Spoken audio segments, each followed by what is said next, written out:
Bonjour les amis, c'est Cyril de Lille. Le monde et les saints, ou plutôt le monde ou les saints, le monde contre les saints. Pourquoi est-ce que je dis cela? Eh bien parce que l'on ne peut pas être à la fois dans un chemin vers la sainteté et dans un chemin qui mène à ce qu'on appelle le monde dans la Bible. Le monde, il y a plusieurs compréhensions, plusieurs acceptions au terme de monde. Celui auquel je l'emploie parle de ce monde qui fonctionne sans Dieu. Bien, maintenant vous allez voir plus clairement ce que je veux dire.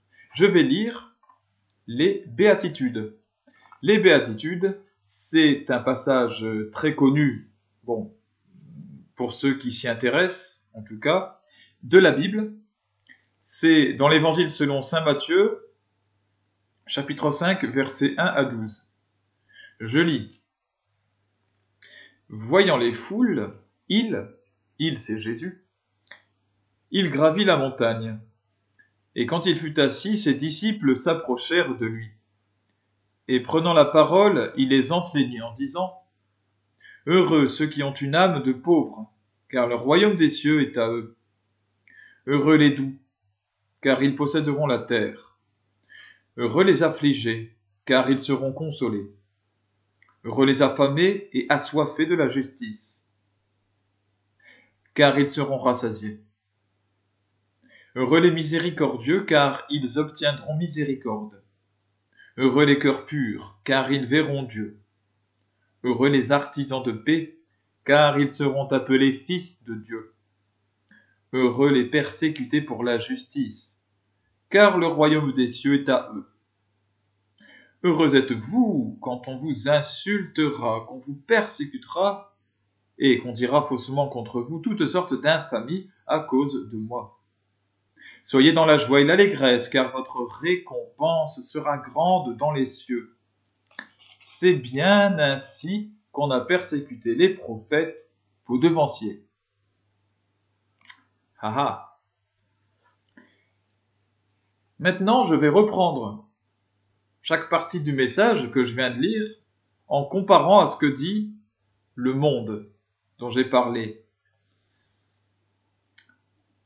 Voyant les foules, il gravit la montagne, et quand il fut assis, ses disciples s'approchèrent de lui, et prenant la parole, il les enseignait en disant « Heureux ceux qui ont une âme de pauvres, car le royaume des cieux est à eux. » Le monde vous dit qu'il vous faut acquérir beaucoup de choses, qu'il faut une âme remplie de plein de choses, il faut être propriétaire de plein de choses pour être quelqu'un qui a réussi dans la vie. Eh bien, il faut avoir telle chose et telle chose.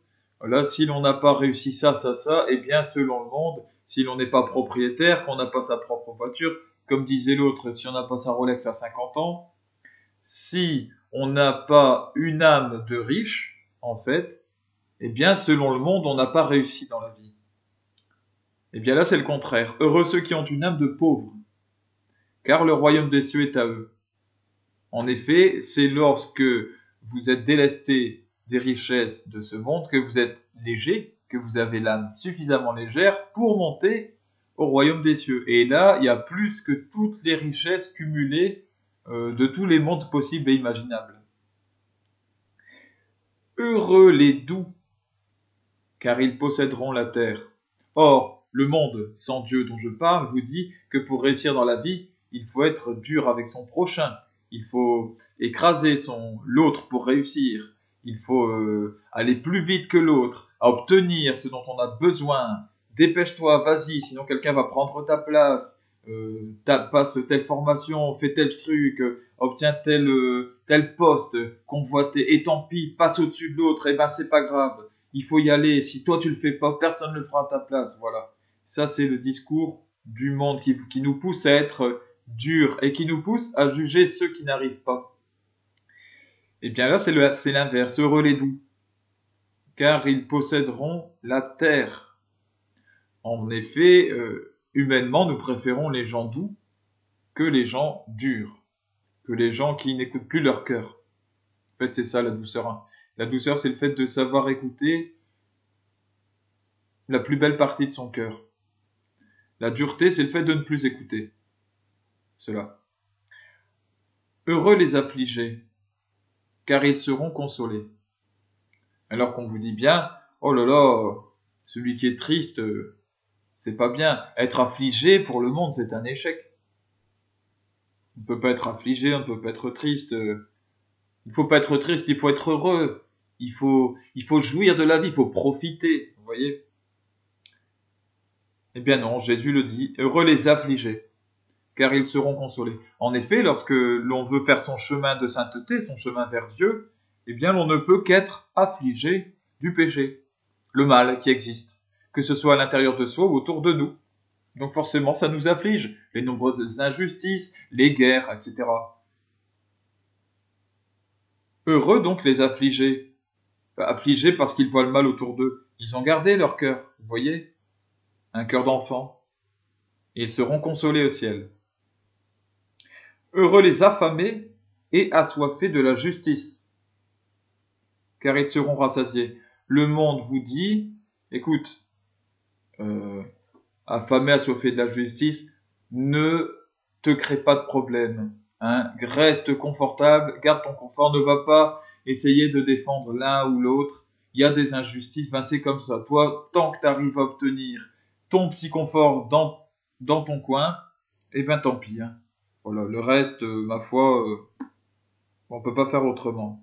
Heureux les affamés et assoiffés de la justice, hein, ce sont évidemment ceux qui cherchent la justice et ceux qui cherchent aussi à la faire triompher et qui n'hésitent pas à dénoncer lorsqu'il y a des injustices pour eux-mêmes ou autour d'eux.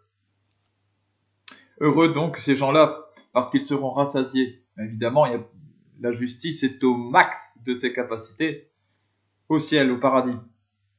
Heureux les miséricordieux. Là aussi, comme je le disais tout à l'heure, ce monde vous pousse à juger les autres. Et quand on veut, on peut.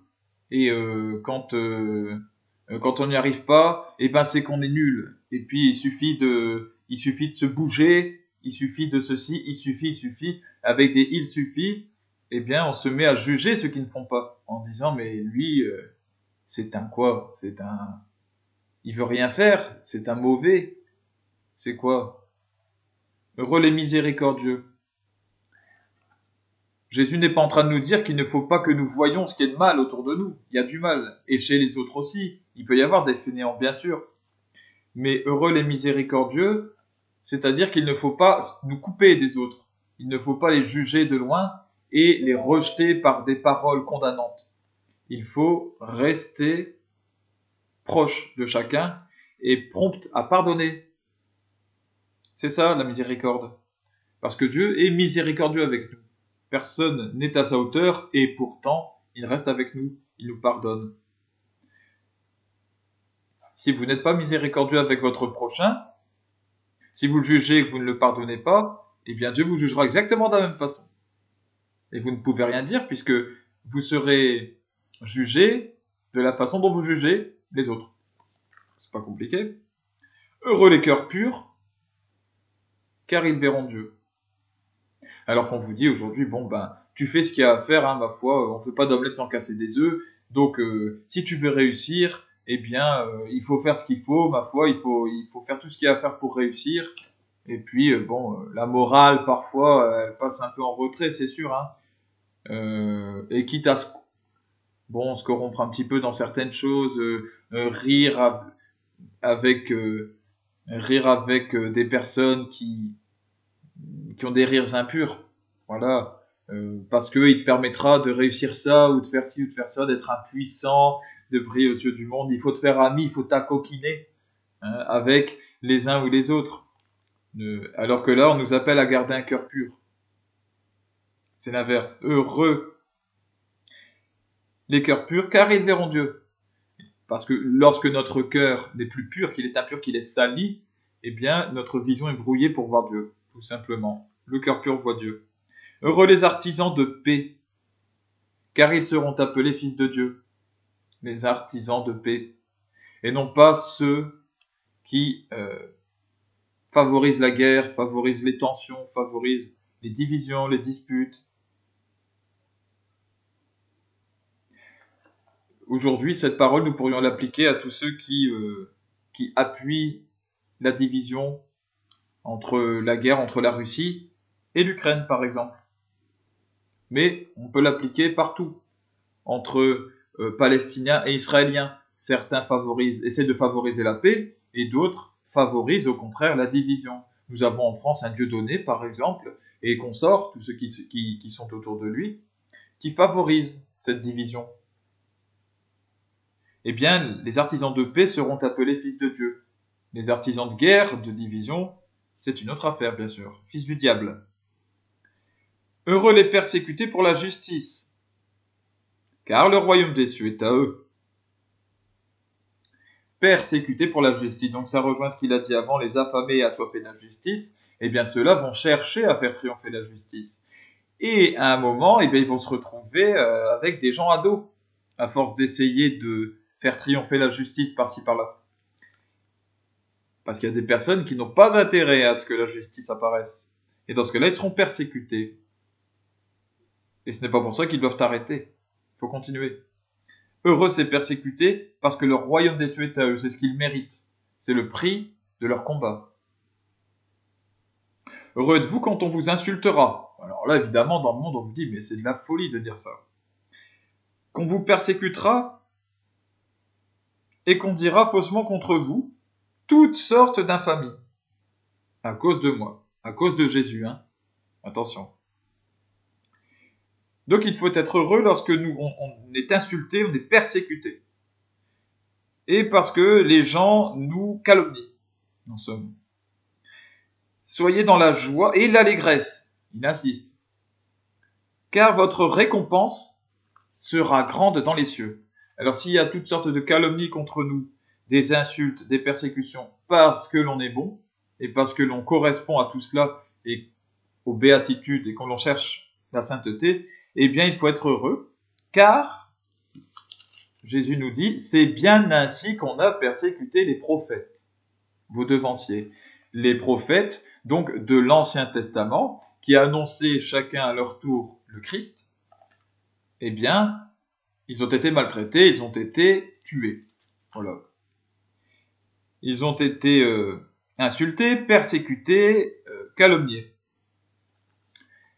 Ainsi donc, lorsque l'on fait la volonté de Dieu, et le Christ en est l'exemple parfait, lui qui est Dieu fait homme, qui est venu accomplir la volonté parfaite du Père, eh bien, il a été crucifié, cloué sur la croix, il a vécu la passion, et il est mort comme le dernier des derniers. C'est ce que le monde rend à ceux qui font la volonté de Dieu, c'est ce que ce monde qui appartient, donc le monde hors Dieu, bien sûr, hein, celui qui fait comme si Dieu n'existait pas, eh bien, ce monde, c'est ce qu'il nous rend. Et donc, si l'on a peur de ça, si l'on a peur de la persécution, si l'on a peur de l'insulte et de la calomnie, eh bien, on ne peut pas devenir saint. On ne peut pas faire son chemin vers Dieu. Tout simplement. C'est aussi bête que ça. La peur n'est pas chrétienne.